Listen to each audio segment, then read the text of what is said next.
Have you ever stated something that was meant to be taken in one way, but it was taken in a different way by another person? All these misunderstandings don't come from a place of malice. Instead, they come from a source, and that source is culture. My topic comes from Chapter 7, Culture and Communication. And I will focus on how cultural backgrounds influence the way that people communicate and interpret messages from others. To begin with, it is key that we understand what culture truly is.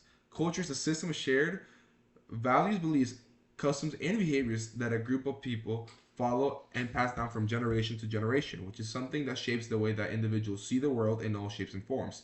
Culture is something that is acquired by families, communities, and the environments that we're surrounded by. Due to this, communication is something that varies heavily depending on the culture and where one is from. An example of this would be so in some cultures, having indirect and subtle ways of communicating is a form of respect. All these differences are key to understanding the fact that they can very easily lead to confusion or major misunderstandings when individuals from different cultures communicate with each other. This directly leads to my research question, which is how do cultural backgrounds influence the way that individuals communicate and interpret messages from other cultures? My hypothesis is that from ha- different cultures have different communication styles, and this can lead to misunderstandings between people unless both parties are culturally aware and are able to adapt to each other. A secondary source that supports my hypothesis is a TED Talk, The Danger of a Single Story by Chimanda Ngozi Adichie. Over the course of the TED Talk, she explains how individuals, most often than not, create one narrow story about a group of individuals or a culture.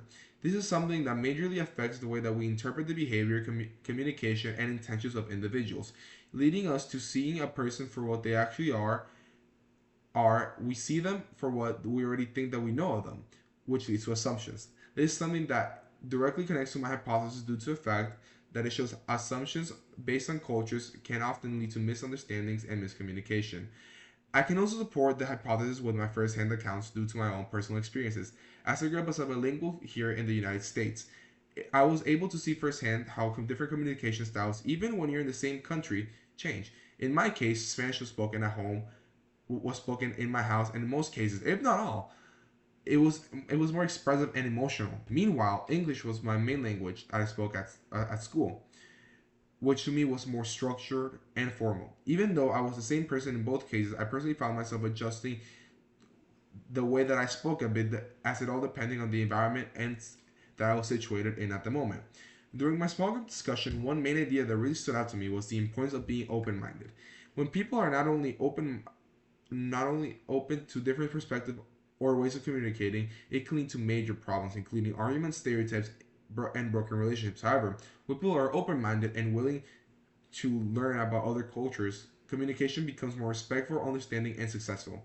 In conclusion, culture is something that greatly impacts the way that we communicate with each other, with other individuals. By having more cultural awareness and open mindedness, we can reduce all of these misunderstandings and build better connections with individuals all over the world. Thanks for listening.